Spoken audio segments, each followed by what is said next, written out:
Bom dia. A maioria aqui já me conhece, né? Não como palestrante, mas como secretária do ICAPS. E há uns 4 anos, mais ou menos, por uma necessidade muito pessoal, eu queria uma carteira. E as mulheres aqui sabem que carteira feminina normalmente é do tamanho de uma bolsa, né? Elas normalmente são muito grandes. E eu queria uma carteira pequena.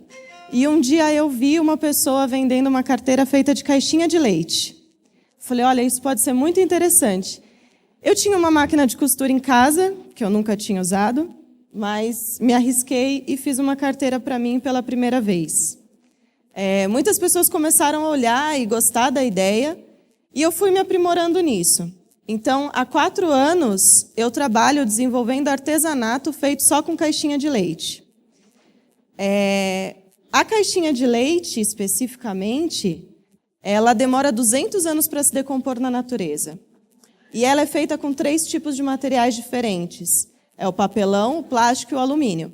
Então, a reciclagem dela é extremamente difícil, porque você precisa passar por diversos processos industriais para você separar esses materiais, e cada um desses materiais vai ser processado numa indústria diferente. Então, é extremamente difícil e caro. Trabalhar com a caixinha de leite para fazer artesanato, além de toda essa vantagem de você evitar o descarte, né, do lixo, ela ainda tem a vantagem dela ser impermeável. Então, eu posso lavar todos os produtos que eu fizer. E ela é isolante térmica. Então, tem muitas pessoas que já usam a caixinha de leite também para construção, para colocar no revestimento de parede, tetos e tal, porque ela ajuda muito na retenção do calor. Diante disso, algumas pessoas... Eu nunca tinha trabalhado, nunca tinha pensado tanto assim em reciclagem.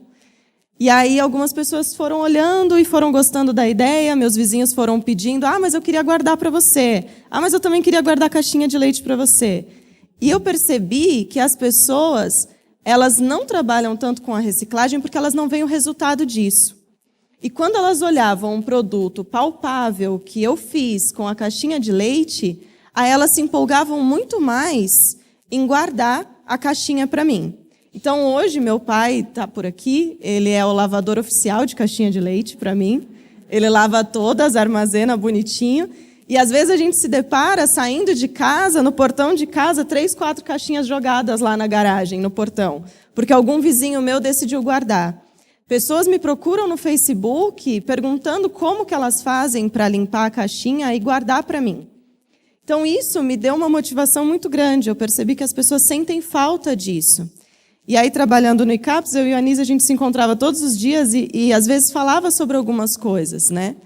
É muito difícil a gente falar sobre mudança de hábito, sobre mudanças no nosso cotidiano. A gente está acostumado a viver de uma forma, já condicionado a isso, e a mudança é difícil.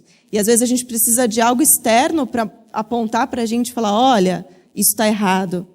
Que nem a mudança aqui no centro universitário, é muito difícil, a gente sabe que vai ser a longo prazo. Eu lembro que trabalhando lá no ICAPS, a gente tem, cada mesa tem um cestinho de lixo, e eu tomei o café e joguei o copinho, né, descartável de café lá, tomei uma bronca absurda da moça da limpeza, da Sônia. Ela falou, mas não é para você jogar isso aqui. Eu falei, você quer que eu jogue aonde? Ela falou, você vai jogar lá onde é o descarte correto. Porque aqui você molhou todos os papéis que você jogou. E aí, além de você ter desperdiçado todos esses papéis que não vão mais para reciclagem, eu ainda vou ter que trocar o saco de lixo. Que se fosse só lixo seco, eu não precisaria trocar. Depois dessa bronca, eu nunca mais joguei ali, porque eu fiquei assustadíssima. E realmente, se ela não tivesse me falado isso, talvez eu nunca pensasse no que aquela minha pequena atitude de pegar um copinho com café e jogar ali no lixo poderia causar. Então, a gente precisa constantemente pensar no que a gente está fazendo. E aí eu fiz algo muito prático, muito simples para a gente pensar. Então, a gente vai falar sobre os 4 R's. Repensar, reduzir, reutilizar e reciclar. Isso a gente precisa pensar sempre. Repensar. É essencial refletirmos como nosso consumo e nossas escolhas podem impactar no meio ambiente. Muitas vezes a gente é levado pela mídia a consumir e muitas vezes a gente não pensa na quantidade de produtos e de coisas que a gente está acumulando e a gente está jogando fora. Nesse meu trabalho de artesanato, a gente queria fazer cartãozinho de visitas e a gente ficou pensando, poxa, mas a gente mandar imprimir numa gráfica, se a gente está falando sobre reutilização, vamos pensar um outro jeito. A gente criou um carimbo com todas as nossas informações e a gente decidiu que a gente ia carimbar embalagens que iam ser descartadas. A quantidade de embalagens que a gente percebeu que dava essa possibilidade para a gente, que iriam para o lixo, foi tão grande que assustou. Embalagem, a caixinha de papelão da pasta de dente, às vezes do sabonete, do tênis que a gente compra, do café. Então, assim, são dos sucrilhos, são muitas embalagens que não têm necessidade, elas vão lá por estética muitas vezes, elas não estão condicionando melhor o nosso produto, e a gente leva para casa. Então, a gente precisa repensar, às vezes, isso. Eu vou no mercado, eu preciso pensar o que eu estou consumindo. O que isso vai gerar depois? Qual é o descarte disso? Reduzir. Como que a gente pode evitar a geração de lixo? Isso é muito importante. Será que a gente está consumindo só o que é necessário? Ou melhor ainda, qual que é o nosso conceito de necessidade agora? A gente precisa pensar o que é necessário. Muitas vezes a gente consome muito mais do que a gente precisa. Aí aqui vão algumas dicas para a gente consumir de forma consciente. Algumas perguntinhas que a gente pode ter na nossa mente que pode ajudar a gente. Por que comprar? Será que eu realmente preciso do que eu estou comprando? O que eu tenho não me basta? Eu realmente preciso disso? Às vezes a gente compra muito por euforia, né? A gente vê uma promoção na internet ou vê uma roupa bonita. Então, nesse momento, para um pouquinho. Vai para casa ou deixa o celular de lado, né? Desliga o computador, porque às vezes a gente vê muita coisa pela internet. Para um pouquinho, reflete um pouco. Às vezes, um dia depois, você já vai perceber que você não precisava tanto daquilo. Às vezes é muito mais por impulso o nosso consumo e a gente não necessita tanto. Então, o primeiro passo é a gente pensar por que a gente vai comprar. Depois, o que comprar. A gente precisa muito pensar o que a gente precisa para a gente fazer a nossa escolha de compra. Eu vou falar muito sobre os eletrônicos, por exemplo. Você vê um celular novo sendo lançado, aí você quer esse celular. Só que será que você precisa de tudo que ele te oferece? Eu primeiro preciso saber da minha necessidade. Eu preciso de um celular que faça o quê? Recentemente eu tive que trocar o meu celular, porque o meu simplesmente parou de funcionar. E aí eu me deparei com isso. O que eu preciso de um celular? Bom, por causa dos meus produtos, eu preciso de um celular que tire boas fotos. Pronto, isso é um ponto. Eu preciso de um celular que tenha um processador rápido, porque eu preciso responder às pessoas pelo meu celular em qualquer lugar que eu tiver. Eu não posso parar e esperar para responder ela no meu computador. Então, tá bom. Então, quando eu fui para a loja para procurar o meu celular, eu sabia exatamente o que eu precisava de um celular. Então, quando o cara chegou para mim e falou, mas esse daqui tem a selfie muito boa, tal, mas eu não preciso de selfie, porque eu vou tirar foto de produto. Então, a selfie para mim não é tão importante. Então, eu sabia exatamente o que eu precisava. Um computador. O que eu preciso de um computador? Eu vou acessar programas muito pesados? Vai exigir muita memória? Num pensamento como esse, você economiza muito dinheiro. Porque é claro que o vendedor vai tentar te vender o produto melhor, o top de linha. Só que às vezes você não precisa disso. Às vezes a sua necessidade é muito menor. Uma pessoa que precisa só acessar o WhatsApp, ok, ela vai ter um celular menor, ela não precisa de um celular de última geração. Eu não preciso de um iPhone, por exemplo. Ou, de repente, eu preciso de um iPhone, e aí eu vou comprar um produto que vai ser muito melhor para mim, e eu não vou ter que trocar tão rápido, né? Outras coisas também, por exemplo, a gente vai no mercado, aí a promoção é leve 3, pague 2. Eu preciso de 3? Será que eu vou usar tudo isso? Aí, às vezes, vence, o produto perde a validade, mas eu comprei na promoção. E aí eu sempre acho que é vantagem a promoção. Ou refil, isso é muito importante também. Esses dias uma amiga minha estava brincando que ela foi comprar aqueles negocinho de colocar na tomada para pernilongo, né? E aí ela falou que já tinha vários aparelhinhos na casa dela, e aí ela só precisava do refil. Só que o preço do aparelho e o refil era o mesmo do que só o refil. Ela foi e comprou o que cabia na tomada. Só que para quê? Ela falou, vai chegar num momento que eu fazendo esse tipo de escolha, eu vou ocupar todas as tomadas da minha casa, todas elas vão estar com um negocinho de repelente, e eu ainda vou estar comprando mais. Só pela ideia do preço.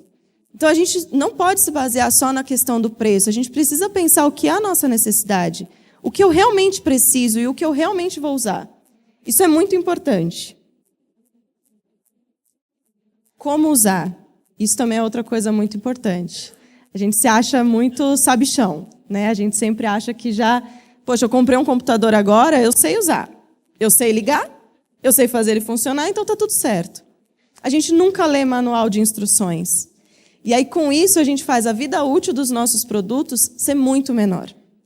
Então, quando você compra um computador, ele está falando lá, um celular, você precisa carregar por 24 horas no primeiro uso, mas a sua pressa é tanta que você não carrega por 24 horas. Você deixa no máximo 2 horas ali, já carregou um pouco a bateria, opa, vou pegar para usar de novo. O computador é a mesma coisa. Então, a gente sempre... A roupa, a gente nunca olha como o fabricante pede para a gente lavar a roupa. A gente sempre lava com o mesmo sabão, junto com todas as outras roupas. A gente usa Cândida, porque a gente quer que fique mais limpo. E a gente joga no varal de qualquer jeito. Só que, muitas vezes, fazendo isso, a roupa se desgasta mais. Então, eu vou ter que trocar primeiro. Então, a gente pensar em como a gente está usando também é muito importante para a gente descartar, a gente ter mais vida útil. Essas panelas que são antiaderentes, a gente também não presta muita atenção na hora de lavar, a gente quer praticidade. Então, eu vou lá, jogo, lavo de qualquer jeito, com qualquer produto, está tudo certo, e eu não paro para pensar. E aí, de repente, uma panela que poderia durar 1, 2 anos, ela vai durar 6 meses. Porque do jeito que eu lavei, do jeito que eu usei, ao invés de usar colher de pau, eu usei uma colher de alumínio, risca tudo. Aí eu vou olhar, ela está feia, eu vou trocar. Sem necessidade, se eu tivesse feito um bom uso disso. E, por último, como descartar? Eu preciso pensar que esse produto, em algum momento, vai ter que ser descartado. E isso também precisa ser uma escolha minha. Que tipo de material que isso é feito e qual é a dificuldade disso ser descartado? Em São Paulo, existem ecopontos da prefeitura. Você pode procurar no site da prefeitura mesmo e você vai encontrar onde descartar todos os materiais. Eu sei que todo mundo aqui gosta de levar as coisas para casa. Eu deixei na Xerox um programinha com tudo que eu estou falando e com algumas outras dicas também. Lá tem um site onde você pode entrar, você coloca qual é o produto que você precisa descartar, onde você mora, e ele fala onde é o mais próximo, o ponto de descarte, isso para o Brasil inteiro. Então, isso é muito interessante. Você trocou o sofá, você precisa descartar o seu sofá antigo, ele não está em condições de ser doado para algum lugar, entra nesse site, procura lá, eles vão explicar onde você pode descartar de forma correta. Bateria de celular, computador antigo, isso é muito importante ser descartado de forma correta. Na natureza, isso é absurdamente prejudicial. Reutilizar. Reutilizar embalagens que seriam descartadas e criar suportes ou organizadores. Doe roupas e objetos, eles podem ser úteis para outras pessoas. Isso reduz a produção de lixo e recursos naturais. Reutilizar é muito importante. A gente fala muito sobre a reciclagem, né? A gente bate muito na tecla de reciclar. Mas para você reciclar, você usa muitos recursos naturais. E, além disso, ainda tem o transporte para a empresa, tem todo o trabalho dentro da empresa, depois o transporte, embalagem. Então, nem sempre reciclar é a melhor opção. Eu posso reutilizar. Aqui eu trouxe algumas ideias, mas acho que reutilizar é uma coisa que a gente acaba fazendo bastante. Garrafa como vaso. Isso daqui são embalagens tipo de desinfetante, coisas desse tipo, viraram suporte para lápis. Aqui um jardim feito de garrafa PET. Isso daqui são balinhas, tipo tic-tac, que a gente usa para colocar tempero. Eu acho que eu tirei da apresentação, mas aqueles tubinhos de M&M's também são muito legais para você jogar bituca de cigarro. Quem fuma, que fica jogando, às vezes não acha lixo ou joga a bituca no chão. Aquele potinho de M&M's, ele fecha perfeitamente, ele não vai abrir na sua bolsa, não deixa cheiro também. Aqui são caixinhas de sardinha, latinha de sardinha. E aqui é um pouquinho do trabalho que eu faço. Isso daqui é uma carteira feita com caixinha de leite. Para fazer uma carteira como essa, eu uso 2 caixinhas de leite. E aí ela vai ter um uso longo ainda. A caixinha de leite, eu falo que o seu produto vai durar até o pano se desgastar. E aí eu ensino também a fazer, para que mais pessoas possam reutilizar as caixinhas. Isso também é uma bolsa feita com a caixinha de leite. Para fazer uma bolsa como essa, são utilizadas 7 caixinhas de leite. Então é bastante caixinha. A gente fez uma média dos produtos vendidos por mês, e mais ou menos o que eu uso de caixinha. Hoje em dia a gente reutiliza por mês entre 150 a 200 caixinhas de leite na produção. Então já é bastante coisa. E quanto mais pessoas puderem trabalhar fazendo isso, melhor é para o planeta. Reciclar. Separe todo o material que pode ser reciclado e encaminhe para os pontos de coleta. A reciclagem ela passa por um processo químico, por um processo industrial. Então, também vai ter danos para o meio ambiente. Mas, ainda assim, reciclar é melhor do que você descartar de qualquer forma. Aqui algumas dicas práticas para a gente pensar no dia a dia. Esse assunto já é bem falado, né? Reciclagem, sustentabilidade e tudo mais. Ser sustentável, na verdade, você tem que dar conta de tudo, da produção, do transporte, você tem que pensar em toda a cadeia. Nem sempre é possível, mas existem pequenas atitudes, coisas muito práticas que a gente pode fazer no dia a dia que geram um impacto ambiental. Então, eu trouxe coisas muito simples. A gente não vai esgotar esse assunto aqui, poderia ter muito mais, provavelmente aqui tem pessoas que fazem coisas que eu não anotei aqui, que seriam muito importantes. Mas são só algumas ideias do que a gente pode fazer no dia a dia. Desliga aparelhos eletrônicos da tomada. Sabe o aparelho eletrônico quando fica no stand-by? Quando você só desliga, por exemplo, a televisão no controle remoto e ela fica lá com a luzinha ainda? Eu, na pesquisa para fazer a palestra, eu descobri algo muito assustador. A energia necessária, a energia que consome 2 televisões, 2 aparelhos de TV a cabo, um DVD e um aparelho de som em stand-by em casa, é o mesmo que uma geladeira de 2 portas consome em um mês. Então é muita coisa. Nem sempre vai ser possível você desligar da tomada. Às vezes a gente tem uma estante que está o fio todo lá atrás, a gente não consegue puxar. Mas, por exemplo, um micro-ondas. Às vezes é fácil você tirar ele da tomada. E aquele reloginho que fica dele ali aceso está consumindo energia todo dia, o tempo inteiro. Às vezes o computador, se a gente usa notebook, por exemplo, a gente carregou o notebook, tira ele da tomada. Celular também, a gente costuma deixar o celular para carregar a noite inteira, né? Poxa, mas ele já carregou, por que ele tem que continuar na tomada? Vamos pensar em colocar ele para carregar um pouquinho antes, porque aí antes da gente dormir, a gente tira ele da tomada. Se à noite eu não usar meu celular, a bateria dele não vai se descarregar tão rápido. Então, isso é muito importante. Use sacolas duráveis e evite as descartáveis. Se uma família de 5 pessoas, por um ano, deixar de usar a sacolinha plástica, se a gente pegar o consumo da sacolinha plástica por um ano numa família de 5 pessoas e a gente colocar ela lado a lado, a altura é da Torre Eiffel. Uma família de 5 pessoas. E muitas vezes, eu não estou com a minha sacola retornável na bolsa, mas eu estou de mochila. Mas dá para eu colocar no bolso.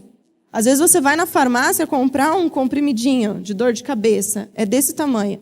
A pessoa te dá uma sacola plástica. Eu não preciso disso. Tudo bem, depois eu posso reutilizar essa sacolinha para jogar meu lixo? Posso, mas será que eu preciso de tanta sacola assim? Será que eu realmente não posso diminuir o consumo disso? Aqui, para comprar os livros, muitas vezes a gente vai comprar um livro hoje, aí, nossa, eu lembrei que eu podia comprar para fulana. Aí você vai lá de novo daqui 2 horas e você vai ter outra sacolinha. Será que eu não posso diminuir o uso da sacolinha? Eu vejo muitas pessoas no mercado com medo de colocar produto... colocam um produto de limpeza em um, aí depois colocam em 2 sacolas, colocam em 3 sacolas. Não tem necessidade. Entregue o óleo em postos de coleta seletiva ou faça sabão caseiro. Na apostilinha que eu deixei na Xerox, tem uma receita para fazer sabão caseiro. Tá? Não é algo muito fácil, nem todo mundo vai querer fazer, mas é importante a gente pensar em descartar o óleo de maneira correta, porque 1 litro de óleo usado, ele pode contaminar 20 mil litros de água. 20 mil litros de água é o suficiente para uma pessoa tomar banho por 1 ano. Isso, 1 litro de óleo. E a gente normalmente joga. Às vezes você abre a sua latinha de atum ou de sardinha, aquele óleo você vai direto no ralo da pia. Ou você fez uma fritura, você vai lá e joga direto no ralo da pia. Além de contaminar a água, enfim. No site também que eu deixei depois para vocês, também mostra os pontos de coleta desse óleo usado. Então, a ideia coloca dentro de uma garrafa PET, vai acumulando esse óleo, você não precisa levar todos os dias para o ponto de coleta. Acumula 2 garrafas de óleo e aí você manda para o descarte. Escove os dentes de torneira fechada.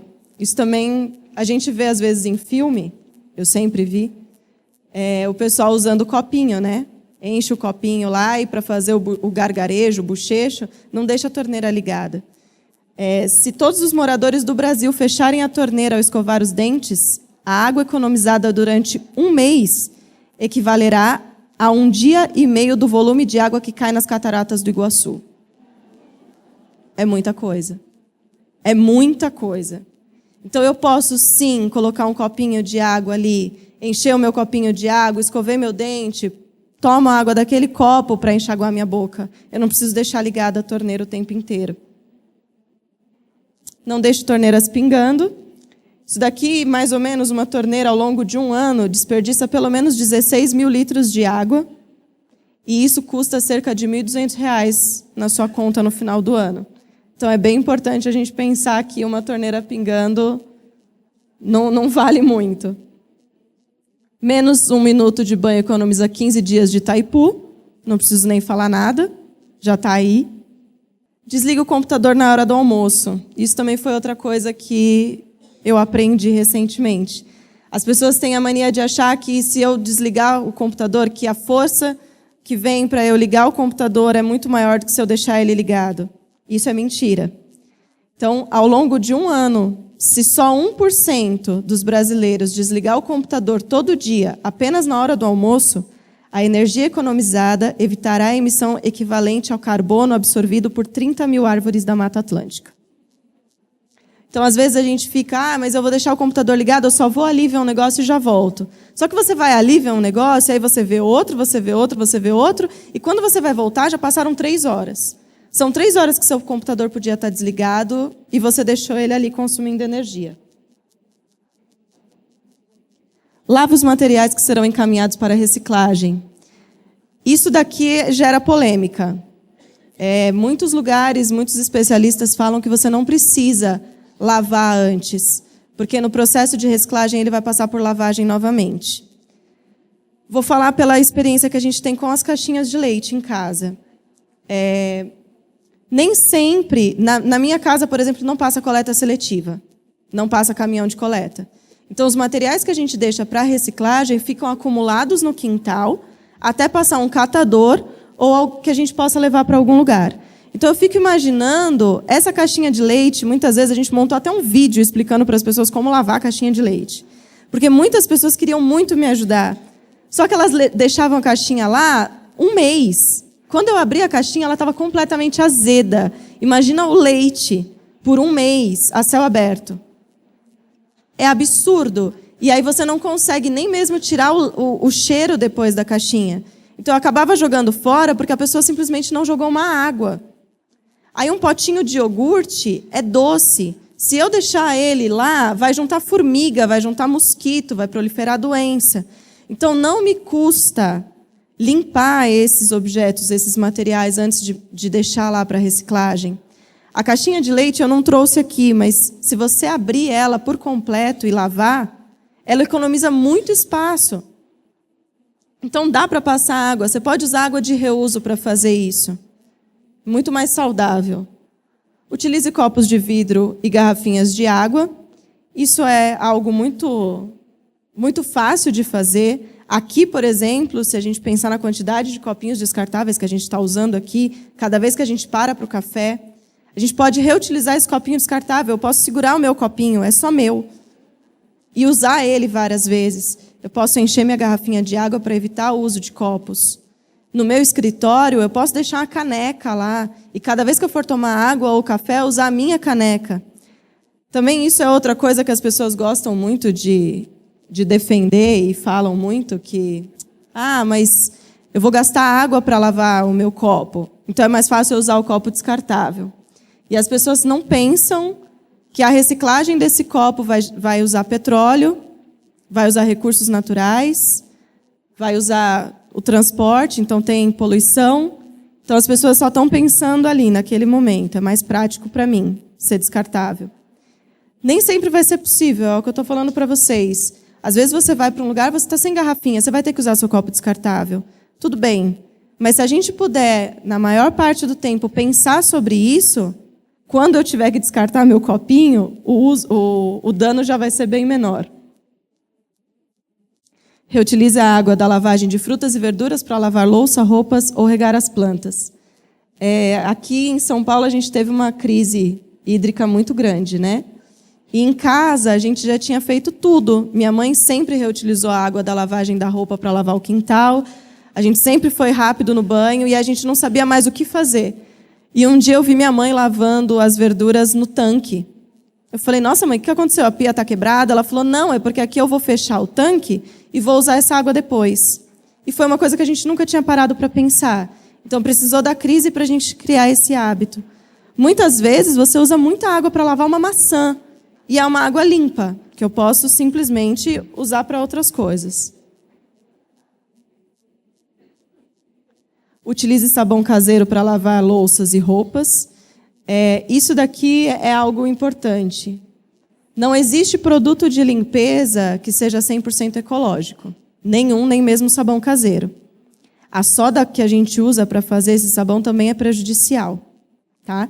Mas fazendo um comparativo, falando sobre redução de danos, esse é menos prejudicial do que o sabão em pó, por exemplo.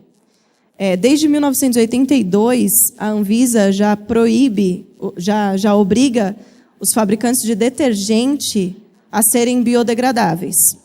Então, o detergente, a maioria deles já é obrigado a ter componentes biodegradáveis. Porém, o sabão em pó não. Nenhum sabão em pó é obrigado, o fabricante de sabão em pó é obrigado a ser biodegradável. Então, a gente precisa pensar sobre isso. Existem algumas etiquetas que falam sobre isso. Existe receita para você fazer desse sabão, ralar esse sabão, colocar na água quente com bicarbonato, você fazer disso um sabão líquido para lavar roupa e a louça. Então, é bem mais fácil e é bem melhor do que o uso do detergente do sabão em pó. Troque sua esponja de cozinha por bucha vegetal. Isso daqui eu não sabia, mas quem está acessando bastante Facebook deve estar vendo, porque está uma onda de falar sobre a proliferação de bactéria na bucha de cozinha, que está um absurdo. Eu já recebi pelo menos umas 20 vezes, num prazo de uma semana. A esponja que a gente usa para lavar a louça, ela é altamente... proliferação de bactérias, né? Ela tem uma altíssima proliferação de bactérias. O correto seria a gente trocar a cada 3 semanas no máximo e ainda limpar ela constantemente, colocando numa solução também de água, bicarbonato no micro-ondas, enfim. A proposta seria da gente tentar utilizar a bucha vegetal. Todo mundo usa ela para o banho, mas ninguém pensa em usar ela para a louça. Além dela não proliferar tantas bactérias quanto a outra, ela pode ser jogada na composteira. Quem faz compostagem, né, tem as composteiras em casa, ela pode ser usada na composteira depois do descarte. A outra bucha que a gente usa, ela não é reciclável, então ela vai para o lixo comum. Eu sei que não é fácil. Em casa a gente já tentou. A gente não se adaptou, voltou para a bucha normal e a gente vai tentar de novo. não é algo que a gente consegue fazer, não é uma mudança muito simples. A textura dela é diferente, você vai sentir dificuldade para limpar, não é algo muito simples, mas é um desafio. Está aqui a proposta. Quem quiser tentar, quem de repente se adaptar, está aí algo para a gente pensar. E aí, para finalizar, do ponto de vista do planeta, não existe como jogar lixo fora, porque não existe fora. A produção de lixo, ela está sempre ainda aqui no nosso planeta. A gente não tem como descartar para fora daqui. A produção de lixo é muito grande. Eu gostaria que vocês fizessem esse teste de separar, por exemplo, só as embalagens. As embalagens que a gente não utiliza, tipo a pasta de dente. A caixinha que a pasta de dente vem, ela é inútil para mim. Não me interfere em nada. Meu produto está dentro de outra embalagem. A caixinha, para mim, é o de menos. O sabonete também, muitas vezes, vem numa caixinha e ainda dentro ele está embalado. Faz o teste. Coloca num saco plástico tudo que for de papelão só, para dar uma olhada a quantidade de lixo que a gente produz todos os dias. É muita coisa. Então, esse assunto não vai se esgotar, mas pequenas atitudes mudam o mundo. Acho que a gente pode pensar em levar essa ideia para outras pessoas. A gente pode pensar em falar na nossa comunidade sobre coletas mesmo. A gente pode colocar um ponto de coleta de óleo dentro da paróquia. Colocar, todo mundo leva ali, uma vez por mês a gente leva para outro lugar. Tem empresas que recolhem isso e devolvem como produto de limpeza. Então, é bem legal a gente pensar em pequenas atitudes para a gente mudar. Eu deixei para vocês lá na Xerox um programinha que ensina a fazer o óleo caseiro. Tem outras perguntas, porque aqui a gente tinha pouco tempo para falar, então tem outras. Tem um guia de consumo consciente, de como a gente pode pensar a nossa maneira de consumir hoje no mundo. Está lá na Xerox, mas eu também queria que vocês repensassem se vocês precisam dessa Xerox hoje. Porque vai estar disponível também, eu vou deixar com o Anísio, vai estar disponível no site, vai estar disponível no Facebook. Muitas vezes a gente fica empolgado, vai lá, tira a Xerox, depois perde, chega em casa já nem acha mais, ou faz um monte de anotação que depois nunca mais vai olhar. Então, antes de ir lá tirar a Xerox, pensa se você realmente não pode olhar isso depois no computador e consultar quantas vezes você quiser. Se você vai usar isso depois, se não é mais fácil esperar um pouquinho, assimilar a ideia e depois pegar, mas quem quiser está lá, porque eu sei que tem muitas pessoas que têm dificuldade de mexer no computador. Tem os meus contatos. Hoje eu dou aula também sobre artesanato sustentável. A proposta é ensinar mais pessoas a trabalharem com a caixinha de leite. Então, se vocês quiserem entrar em contato comigo, marcar uma aula, a gente pode ir, pode ensinar. Tem os meus produtos também que eu comercializo. Eu trouxe alguns para vocês verem as possibilidades da caixinha de leite. Eu vou deixar lá fora no balcão perto da Carla, para a gente dar uma olhada. Se vocês quiserem me perguntar, tem tudo ali. Eu ensino a fazer sem problema nenhum. Acho que quanto mais pessoas puderem reaproveitar a caixinha de leite, melhor. Então, não tem esse monopólio. Tá? E eu queria agradecer a todo mundo que a gente pudesse pensar mesmo numa forma nova de consumir, uma nova forma de viver o dia a dia. Obrigada.